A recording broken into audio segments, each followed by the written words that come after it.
Chapter 21 of Wuthering Heights by Emily Bronte.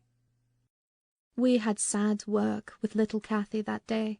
She rose in high glee, eager to join her cousin, and such passionate tears and lamentations followed the news of his departure that Edgar himself was obliged to soothe her by affirming he should come back soon. He added, however, "If I can get him," and there were no hopes of that. This promise poorly pacified her, but time was more potent, and though still at intervals she inquired of her father when Linton would return, before she did see him again his features had waxed so dim in her memory that she did not recognize him. When I chanced to encounter the housekeeper of Wuthering Heights in paying business visits to Gimmerton, I used to ask how the young master got on, for he lived almost as secluded as Catherine herself, and was never to be seen. I could gather from her that he continued in weak health, and was a tiresome inmate. She said Mr. Heathcliff seemed to dislike him ever longer and worse, though he took some trouble to conceal it. He had an antipathy to the sound of his voice, and could not do at all with his sitting in the same room with him many minutes together. There seldom passed much talk between them. Linton learnt his lessons, and spent his evenings in a small apartment they called the parlour, or else lay in bed all day, for he was constantly getting coughs, and colds, and aches, and pains of some sort. "And I never know such a faint-hearted creature," added the woman, "nor one so careful of his own. He will go on, if I leave the window open a bit late in the evening. Oh, it's killing a breathing of night air. And he must have a fire in the middle of summer, and Joseph's tobacco pipe is poison, and he must always have sweets and dainties, and always milk forever, heeding not how the rest of us are pinched in the winter, and there he'll sit, wrapped in his fur cloak in his chair by the fire, with some toast and water or other slop on the hob to sip at. And if Hareton, for pity, comes to amuse him, Hareton is not bad-natured, though he's rough, they're sure to part, one swearing and the other crying. I believe the master would relish Earnshaw's thrashing him to a mummy, if he were not his son. And I'm certain he would be fit to turn him out of doors, if he knew half the nursing he gives Hisl. But then he won't go into danger of temptation. He never enters the parlour, and should Linton show those ways in the house where he is, he sends him upstairs directly." I divined from this account that utter lack of sympathy had rendered young Heathcliff selfish and disagreeable, if he were not so originally, and my interest in him consequently decayed, though still I was moved with a sense of grief at his lot, and a wish that he had been left with us. Mr. Edgar encouraged me to gain information. He thought a great deal about him, I fancy, and would have run some risk to see him, and he told me once to ask the housekeeper whether he ever came into the village. She said he had only been twice on horseback, accompanying his father, and both times he pretended to be quite knocked up for 3 or 4 days afterwards. That housekeeper left, if I recollect rightly, 2 years after he came, and another, whom I did not know, was her successor. She lives there still. Time wore on at the Grange in its former pleasant way, till Miss Cathy reached 16. On the anniversary of her birth, we never manifested any signs of rejoicing, because it was also the anniversary of my late mistress's death. Her father invariably spent the day alone in the library, and walked at dusk as far as Gimmerton kirkyard, where he would frequently prolong his stay beyond midnight. Therefore Catherine was thrown on her own resources for amusement. This 20th of March was a beautiful spring day, and when her father had retired, my young lady came down dressed for going out, and said she asked to have a ramble on the edge of the moor with me. Mr. Linton had given her leave, if we went only a short distance and were back within the hour. "So make haste, Ellen," she cried. "I know where I wish to go, where a colony of moor game are settled. I want to see whether they have made their nests yet." "That must be a good distance up," I answered. "They don't breed on the edge of the moor." "No, it's not," she said. "I've gone very near with papa." I put on my bonnet and sallied out, thinking nothing more of the matter. She bounded before me and returned to my side, and was off again like a young greyhound, and at first I found plenty of entertainment in listening to the larks singing far and near, and enjoying the sweet, warm sunshine, and watching her, my pet and my delight, with her golden ringlets flying loose behind, and her bright cheek as soft and pure in its bloom as a wild rose, and her eyes radiant with cloudless pleasure. She was a happy creature, and an angel in those days. It's a pity she could not be content. "Well," said I, "where are your moor game, Miss Cathy? We should be at them. The Grange Park fence is a great way off now." "Oh, a little further, only a little further, Ellen," was her answer continually. "Climb to that hillock, pass that bank, and by the time you reach the other side I shall have raised the birds." But there were so many hillocks and banks to climb and pass that, at length, I began to be weary, and told her we must halt, and retrace our steps. I shouted to her, as she had outstripped me a long way. She either did not hear or did not regard, for she still sprang on, and I was compelled to follow. Finally she dived into a hollow, and before I came in sight of her again, she was 2 miles nearer Wuthering Heights than her own home, and I beheld a couple of persons arrest her, one of whom I felt convinced was Mr. Heathcliff himself. Cathy had been caught in the act of plundering, or at least hunting out the nests of the grouse. The Heights were Heathcliff's land, and he was reproving the poacher. "I've neither taken any nor found any," she said, as I toiled to them, expanding her hands in corroboration of the statement. "I didn't mean to take them, but papa told me there were quantities up here, and I wished to see the eggs." Heathcliff glanced at me with an ill-meaning smile, expressing his acquaintance with the party, and, consequently, his malevolence towards it, and demanded who papa was. "Mr. Linton of Thrushcross Grange," she replied. "I thought you did not know me, or you wouldn't have spoken in that way." "You suppose papa is highly esteemed and respected, then?" he said sarcastically. "And what are you?" inquired Catherine, gazing curiously on the speaker. "That man I've seen before. Is he your son?" She pointed to Hareton, the other individual, who had gained nothing but increased bulk and strength by the addition of 2 years to his age. He seemed as awkward and rough as ever. "Miss Cathy," I interrupted, "it will be 3 hours instead of 1 that we are out presently. We really must go back." "No, that man is not my son," answered Heathcliff, pushing me aside. "But I have one, and you have seen him before, too. And though your nurse is in a hurry, I think both you and she would be the better for a little rest. Will you just turn this nab of heath and walk into my house?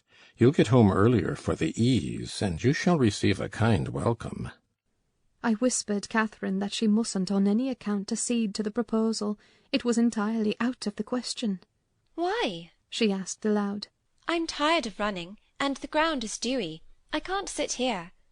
Let us go, Ellen. Besides, he says I have seen his son. He's mistaken, I think. But I guess where he lives, at the farmhouse I visited in coming from Penistone Crags. Don't you?"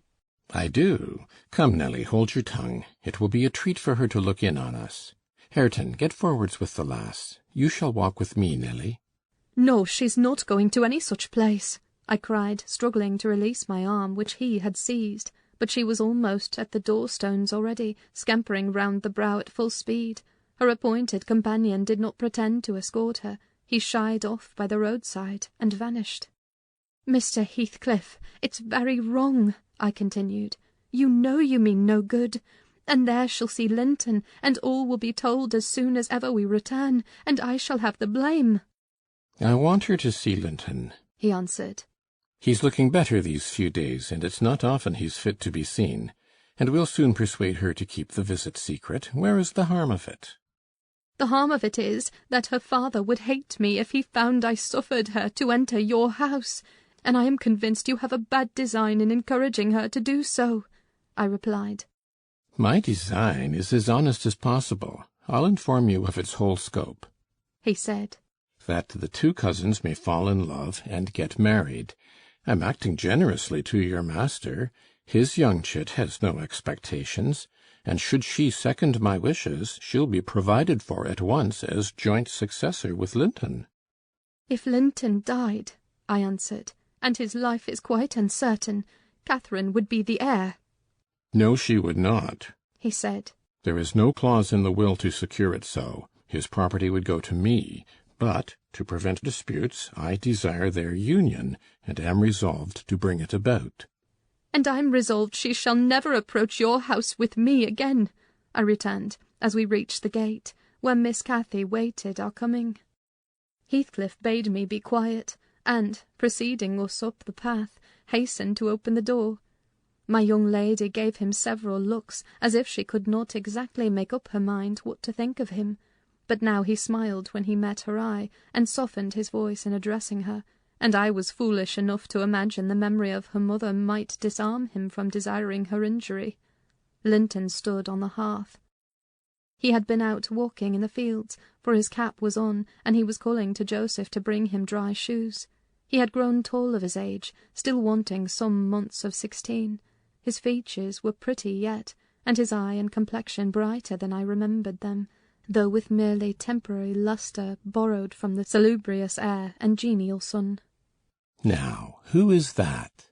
asked Mr. Heathcliff, turning to Cathy. "Can you tell?" Your son? she said, having doubtfully surveyed first one and then the other. "Yes, yes," answered he. "But is this the only time you have beheld him? Think. Ah, you have a short memory.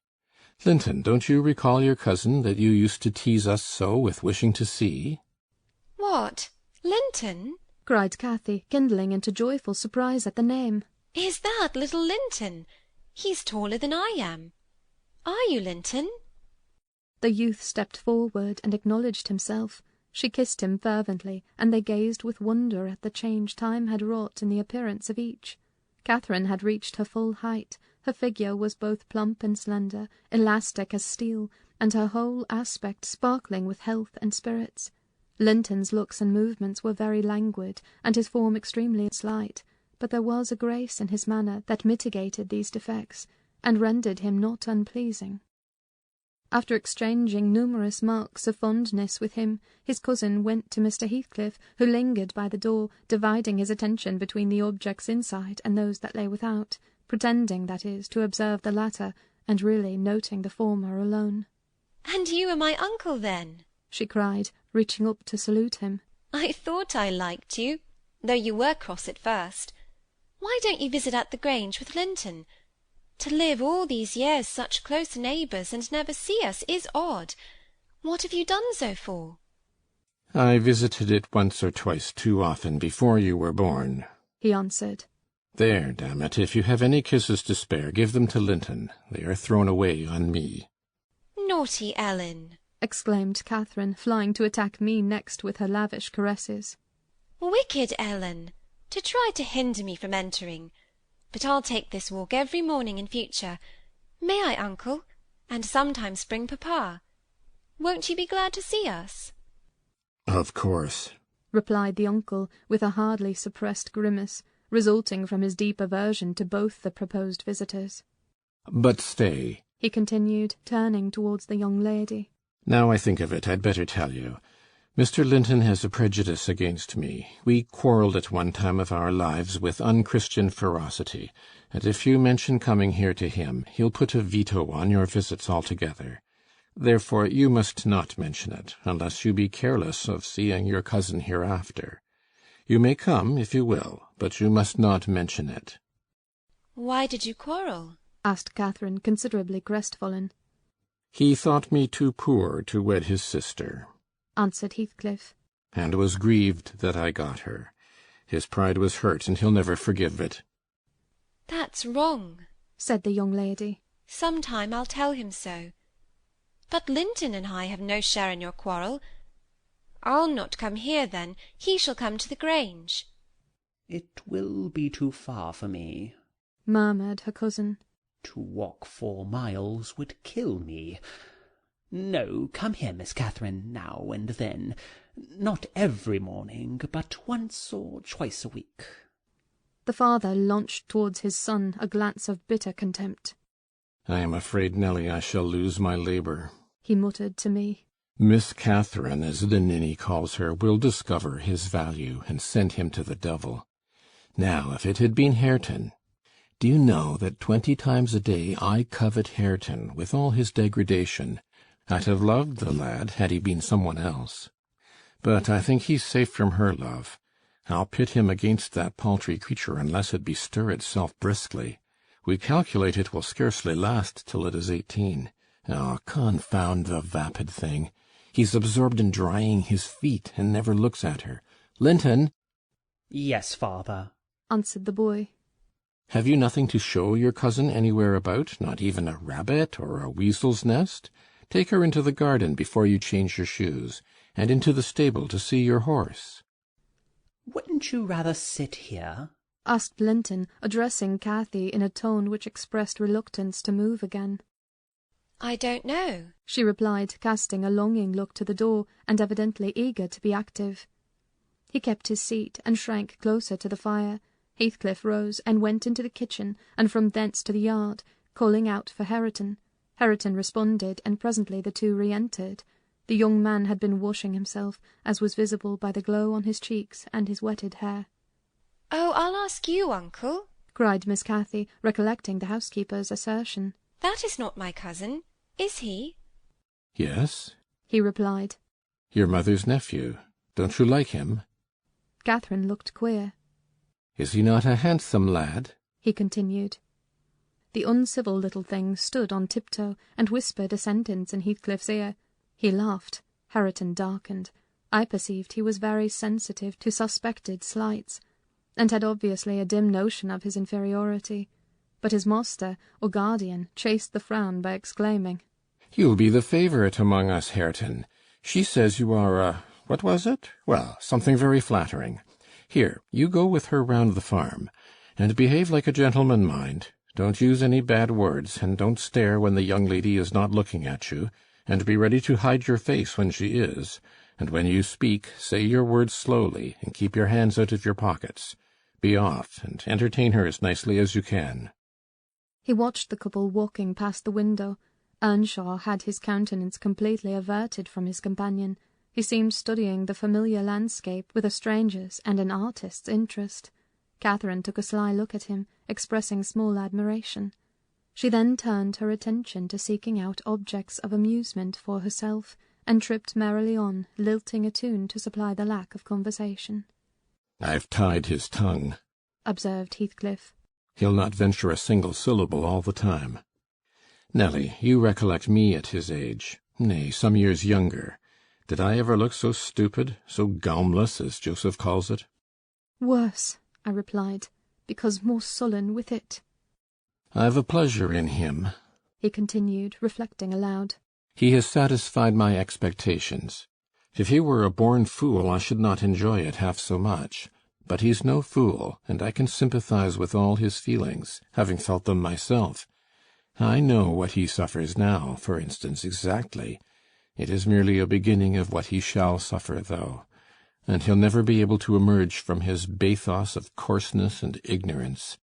I've got him faster than his scoundrel of a father secured me, and lower, for he takes a pride in his brutishness.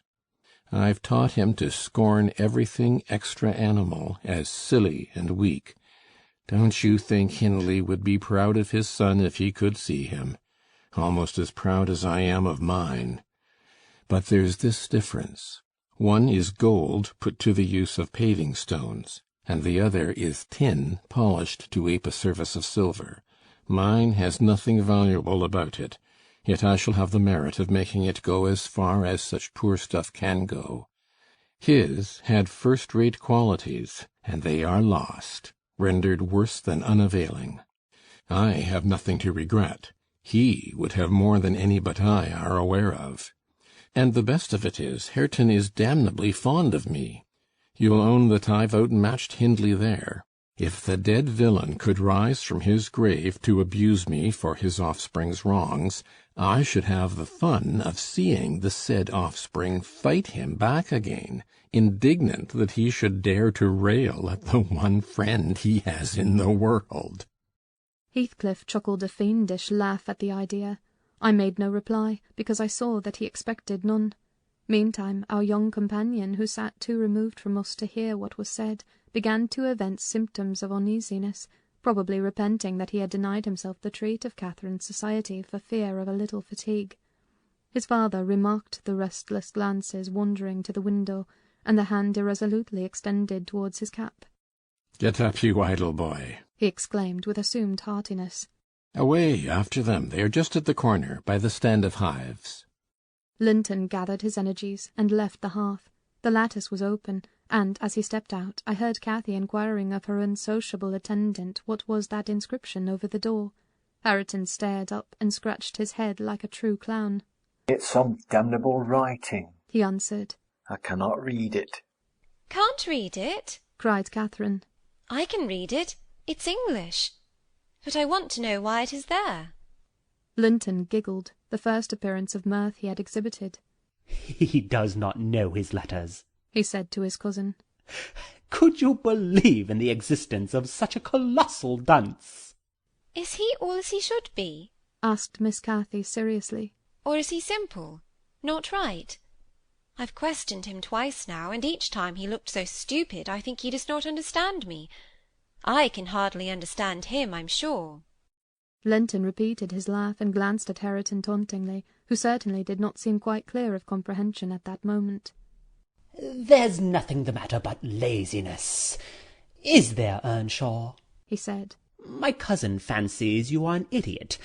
There you experience the consequence of scorning book-larning, as you would say.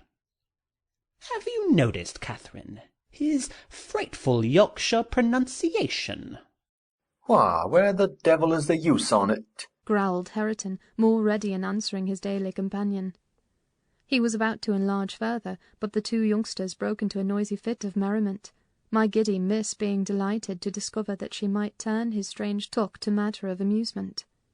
"Where's the use of the devil in that sentence?" tittered Linton.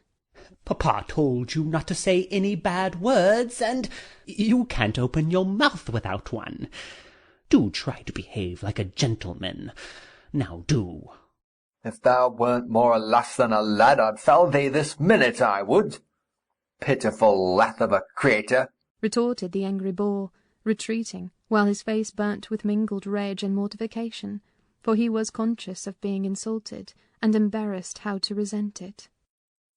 Mr. Heathcliff, having overheard the conversation as well as I, smiled when he saw him go, but immediately afterwards cast a look of singular aversion on the flippant pair, who remained chattering in the doorway, the boy finding animation enough while discussing Hareton's faults and deficiencies, and relating anecdotes of his goings-on, and the girl relishing his pert and spiteful sayings, without considering the ill nature they evinced. I began to dislike, more than to compassionate Linton, and to excuse his father in some measure for holding him cheap. We stayed till afternoon. I could not tear Miss Cathy away sooner, but happily my master had not quitted his apartment, and remained ignorant of our prolonged absence. As we walked home, I would fain have enlightened my charge on the characters of the people we had quitted, but she got it into her head that I was prejudiced against them. "Aha!" she cried. "You take papa's side, Ellen. You are partial, I know, or else you wouldn't have cheated me so many years into the notion that Linton lived a long way from here. I'm really extremely angry, only I'm so pleased I can't show it. But you must hold your tongue about my uncle. He's my uncle, remember, and I'll scold papa for quarrelling with him." And so she ran on, till I relinquished the endeavour to convince her of her mistake. She did not mention the visit that night, because she did not see Mr. Linton. Next day it all came out, sadly to my chagrin, and still I was not altogether sorry. I thought the burden of directing and warning would be more efficiently borne by him than me. But he was too timid in giving satisfactory reasons for his wish that she should shun connection with the household of the Heights, and Catherine liked good reasons for every restraint that harassed her petted will. "Papa!" she exclaimed after the morning's salutations. "Guess whom I saw yesterday in my walk on the moors? Ah, papa, you started. You've not done right, have you now? I saw, but listen, and you shall hear how I found you out. And Ellen, who is in league with you, and yet pretended to pity me so, when I kept hoping, and was always disappointed about Linton's coming back." She gave a faithful account of her excursion and its consequences, and my master, though he cast more than one reproachful look at me, said nothing till she had concluded.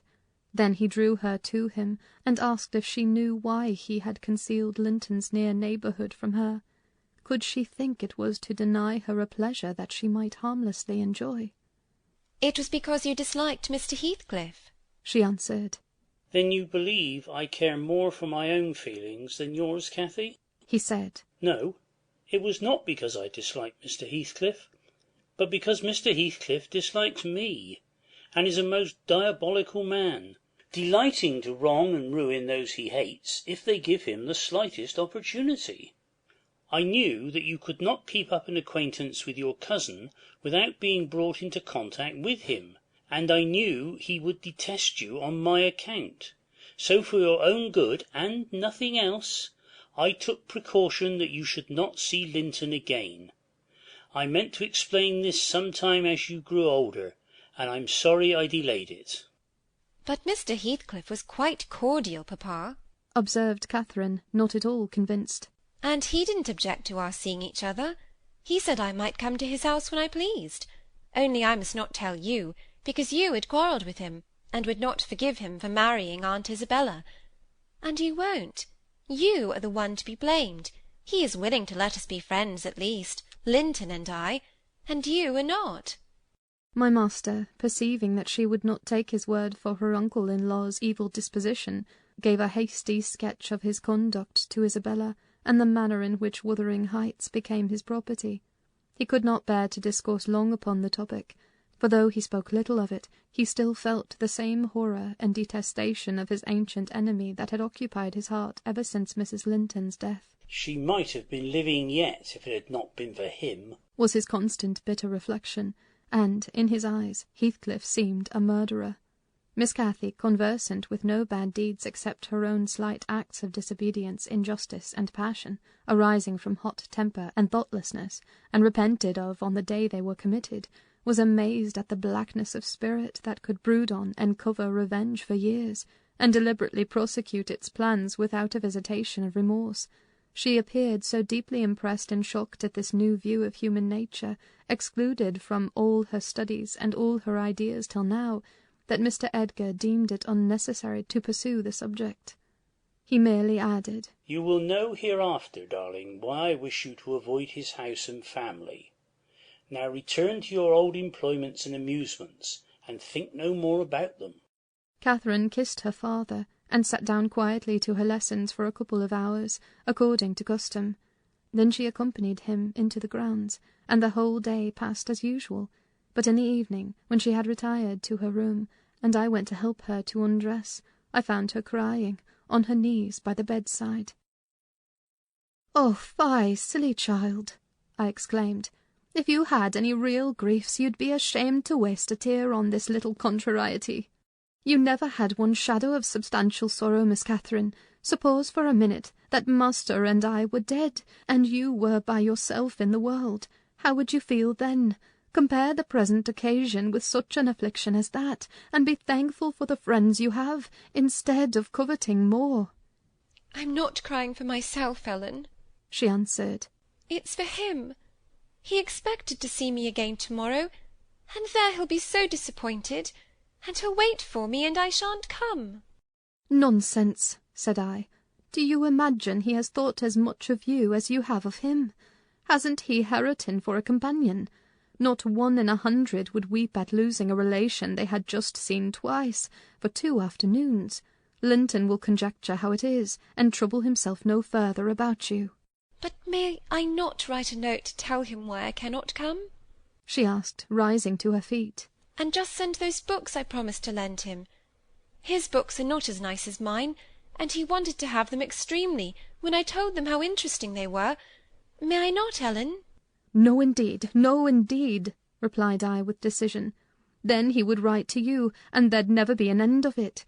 No, Miss Catherine, the acquaintance must be dropped entirely, so papa expects, and I shall see that it is done."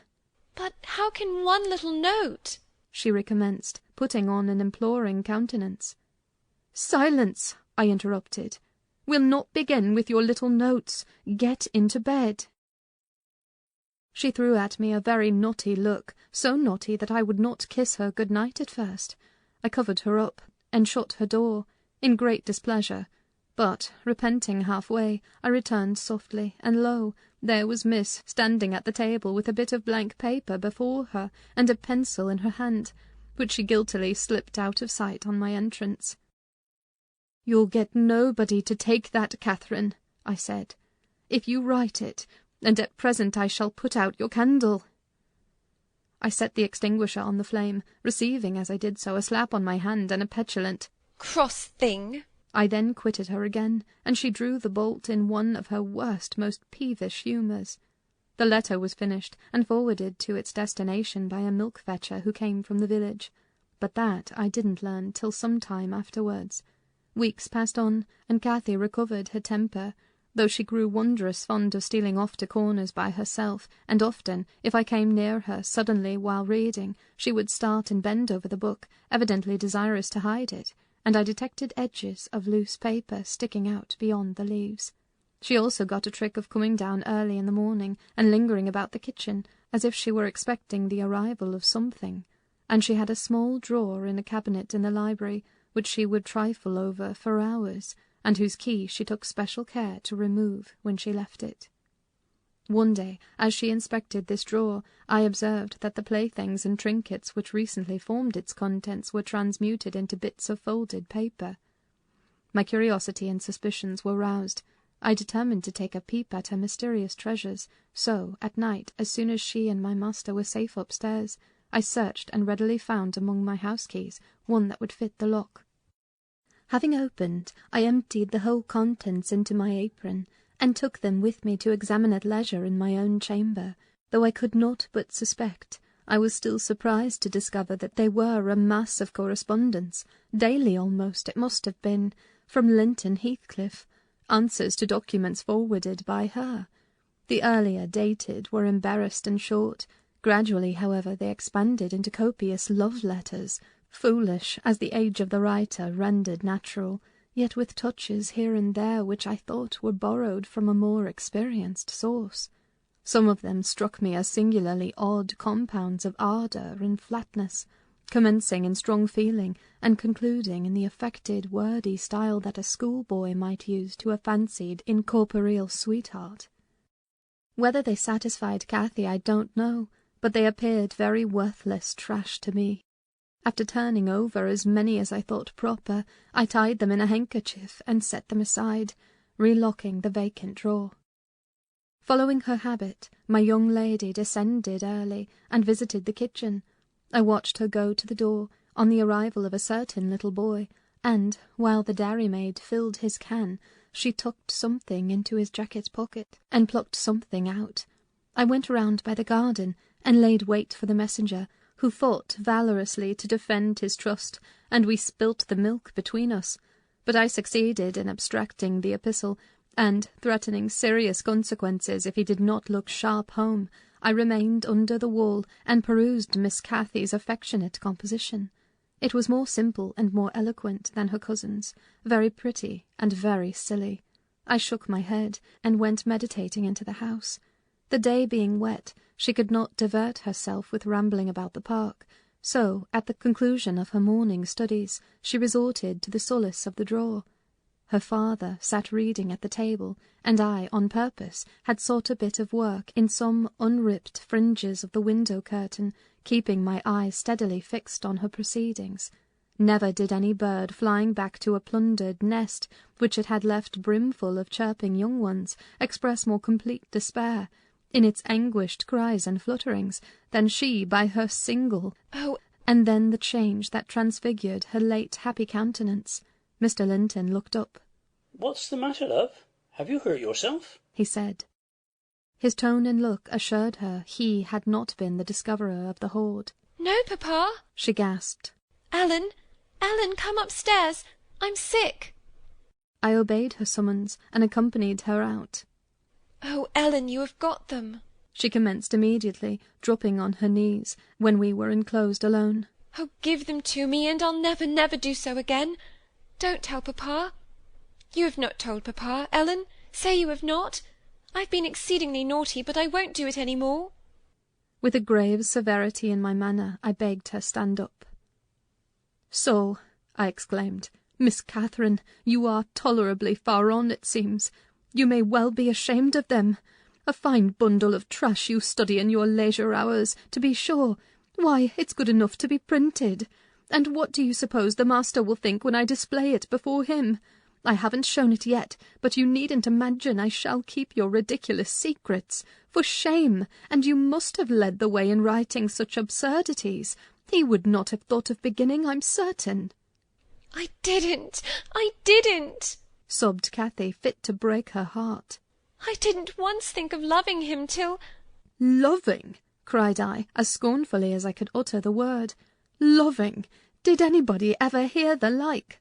I might just as well talk of loving the miller who comes once a year to buy our corn. Pretty loving indeed, and both times together you have seen Linton hardly 4 hours in your life. Now, here is the babyish trash. I'm going with it to the library, and we'll see what your father says to such loving. She sprang at her precious epistles, but I held them above my head, and then she poured out further frantic entreaties that I would burn them, do anything rather than show them, and being really fully as much inclined to laugh as scold, for I esteemed it all girlish vanity, I at length relented in a measure, and asked, "If I consent to burn them, will you promise faithfully neither to send nor receive a letter again, nor a book? For I perceive you have sent him books, nor locks of hair, nor rings, nor playthings." "We don't send playthings," cried Catherine, her pride overcoming her shame. "Nor anything at all, then, my lady," I said. "Unless you will, here I go." "I promise, Ellen," she cried, catching my dress. "Oh, put them in the fire, do, do." But when I proceeded to open a place with the poker, the sacrifice was too painful to be borne. She earnestly supplicated that I would spare her 1 or 2. 1 or 2, Ellen, to keep for Linton's sake. I unknotted the handkerchief and commenced dropping them in from an angle, and the flame curled up the chimney. "I will have 1, you cruel wretch!" she screamed, darting her hand into the fire, and drawing forth some half-consumed fragments at the expense of her fingers. "Very well, and I will have some to exhibit to papa," I answered, shaking back the rest into the bundle, and turning anew to the door. She emptied her blackened pieces into the flames, and motioned me to finish the immolation. It was done. I stirred up the ashes, and interred them under a shovelful of coals, and she mutely, and with a sense of intense injury, retired to her private apartment. I descended to tell my master that the young lady's qualm of sickness was almost gone, but I judged it best for her to lie down a while. She wouldn't dine, but she reappeared at tea, pale and red about the eyes, and marvellously subdued in outward aspect. Next morning I answered the letter by a slip of paper, inscribed, "Master Heathcliff is requested to send no more notes to Miss Linton, as she will not receive them." And henceforth the little boy came with vacant pockets. End of